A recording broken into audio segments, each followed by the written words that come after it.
All right. So we talked a bunch about the problems. So here's kind of a list of some demands that I think we'll get into more as we go.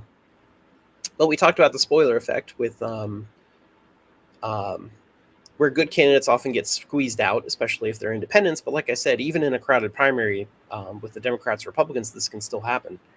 Um, the good candidates are often squeezed out for worse candidates, especially if they're the ones that have, billionaire money and all the media attention and all that stuff. And that's partly because there's no way to indicate preferences. We only allow people to vote for one person and one person only. If you had the ability to be able to express a preference, um, we'd be able to count the votes a lot differently, and we'd actually get a sense for how many people supported a particular candidate or not. Like I said, 80% of people did not actually vote for Donald Trump in those first few primaries. So who did they prefer? And would they have preferred someone else in that list, if not their top person, instead of Trump? We don't know because we didn't ask them that. We didn't ask them to rank their preferences. We just know that they didn't vote for Trump, and because of the way we count things, he won. And the no preferences, the vote for one, only one. It's I lost it. It happens. Go ahead. It'll come back as soon. Yeah, if it comes back, feel free to jump in here. So, the spoiler effect comes from a lot of this stuff. Oh, got it. See, as soon as you started speaking. This only vote for one also creates what I often refer to as a negative voting culture, where most people in the general election and recent elections are voting against things, right?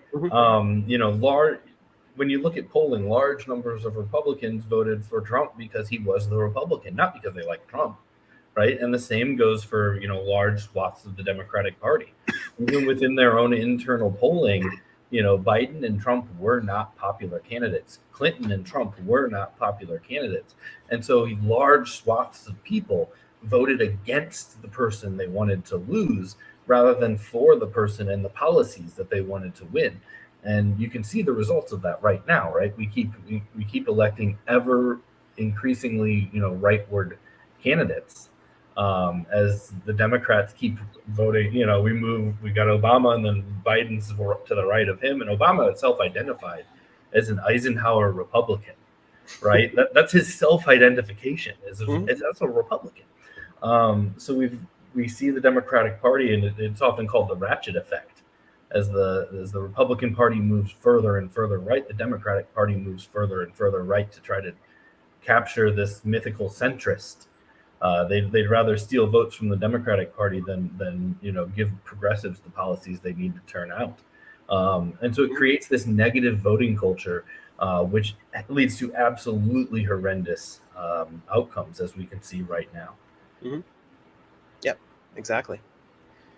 So the spoiler effect and the resulting things of the ratchet effect and all that are definitely a major part. What would you call it? Like a negative cycle, right? That keeps up a terrible system because people become too afraid to vote for some other change. So, but in addition to that, we talked about because every state has its own set of laws and all. This in combination with the fact that the duopoly kind of set the rules for it, it leads to ballot access hardship in most of those states, where it becomes very difficult to get on the ballot. Maybe even sometimes in the primaries, like even if you wanted to run as a Democrat, it could still be difficult, especially to compete with an incumbent that has a lot of the party backing them and money and all that stuff. But even outside the primaries, right, it tends to be very difficult as an independent or a Green or any party really to be able to get on the ballot because the rules tend to have very high requirements of either signatures on a petition, which means a lot of volunteer time or a lot of money to be able to pay people to do it, or just outright pay the fees that are required to actually get on the ballot. Like I think it's Oklahoma, they just straight up say you give us like $40,000 or you're not going to be on the ballot. And that, so like the Democratic Party, they can easily get that from one of their billionaire donors, but the Green Party has to really work hard to raise $40,000. It's certainly not impossible, but this is where we need volunteers and all to get in and to do that kind of thing. And then, not to disparage Oklahoma and the fine people of it, but when we do have $40,000 in our, in a Green candidate's bank account, is paying to get on the ballot in Oklahoma the best use of that money? Or are we better off, putting it into on the ground organizing or, other ballot access drives? Yep, exactly. So, especially when you have limited resources, you have to make, the way the ballot access hardship and the system is created kind of intentionally forces you to make these tactical decisions that you shouldn't be making if we're anywhere near the democracy that we claim to be, right? So we already talked a lot about the problems of primaries, so we'll kind of skip over that one again. These issues lead into also an effect that's known as gerrymandering that literally goes back to is David Jerry the right name, or no? I forget his name. Anyway, his last name is Jerry. It's in Massachusetts, I believe. So it goes back to kind of the founding of the country, is my point here, in the late 1700s, early 1800s. This has been a problem that's kind of plagued U.S. elections for 200 years, where because we elect folks, one person out of each district, and then you can only vote for one person, the spoiler effect, all this stuff on top of it. Because the two parties control drawing those districts, drawing those maps every 10 years with the census, they've learned tricks to draw these maps in certain ways that kind of aggregate or push together certain kinds of voters, which they can kind of guess who you're going to vote for based on demographics and if you're registered with a certain party and things like that. And so that creates this situation known as gerrymandering, where you end up with safe districts, essentially, right? Where like you can pretty much guarantee that either a Republican or a Democrat's going to win. And very often the other party doesn't even bother to put up candidates to run because they know the other one is just going to win in a landslide. So it's almost like, gangs fighting over turf, right? Like they split up the turf and say, okay, I'm going to take this district, you take that district, and they kind of stay out of each other's districts and they play the whole media hype and all. But what that means is people that live in that district almost never get a choice unless there is an independent or green on the candidate, or I'm sorry, on the ballot, because it basically forces out any other party except for the party that's majority there, and they usually back the incumbents. They don't like primary challenges. So most of the time, you don't end up with an actual choice. There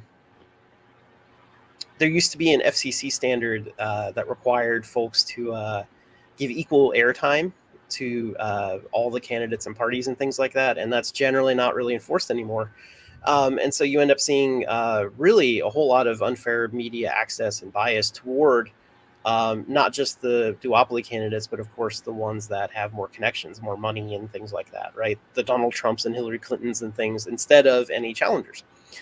And this, of course, really weighs on independent and green candidates who don't have the money to pay for TV ads or whatever it is. And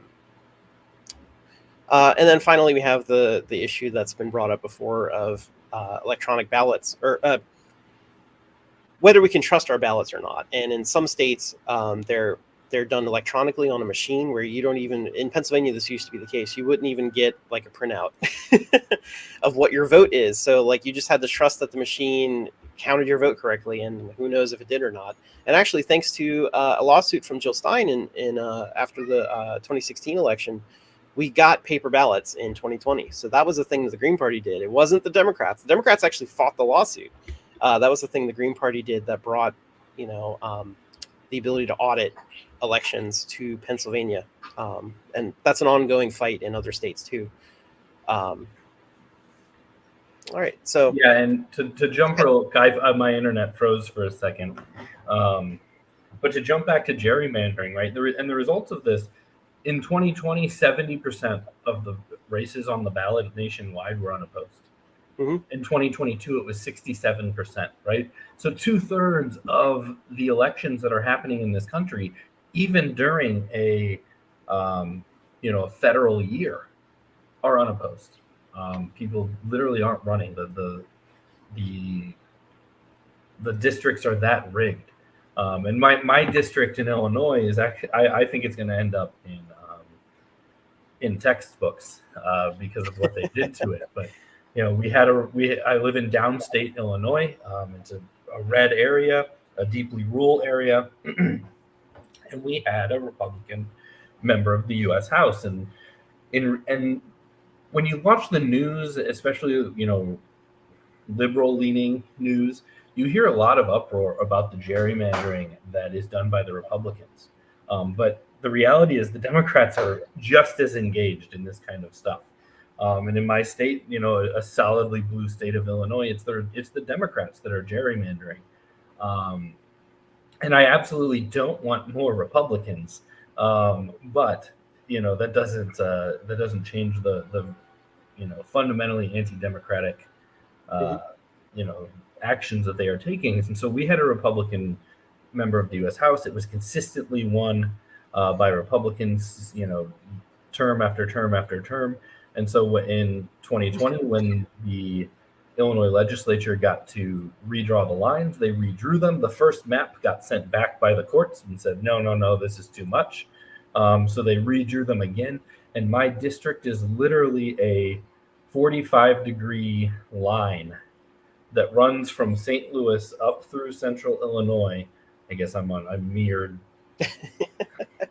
However I would do it. Up through central Illinois, it's about 50 to 100 miles wide, and it runs for hundreds of miles through the state. It's literally a sliver that catches just enough blue city mid-sized city populations to win. And it was absolutely ridiculous. And when you look at Illinois, we're a solidly blue state, but it's usually 55-45 or 60-40, right? When you look at our U.S. House of Representative delegation, it's 80% Democrat, right? And so they've gerrymandered those districts to such a level. And then on top of that, in Illinois, we've got some of the most repressive ballot access laws in the country. And so if a Green wants to challenge in my very, illegal, what should be illegal district, the Republicans and Democrats have to collect between 700 and 800 signatures to get on the ballot. Greens have to collect more than 15,000. That we have to double to survive challenges. So 30,000 signatures in 90 days in a largely rural district that crosses the entire center of the state in a single line, right? It's almost impossible for us to get on the ballot here. So they've essentially locked it down. So only Republicans and Democrats can run without actually saying so. And so before we move to the next section on solutions, thinking about these things that we've talked about in this opening half hour, one thing should be painfully clear: the United States is not a democracy in any shape or form, other than the fact that we hold elections. Right? Those elections are not free, and they are not open. They are not fair. We are not a democracy, and I think it's also important to understand we were never intended to be a democracy. The United States is a government made by oligarchs for oligarchs, going all the way back to our founding fathers, right? And so when you look, and we'll talk about other things like the U.S. Senate, which is actively Democratic today, and was even worse when it was founded, right?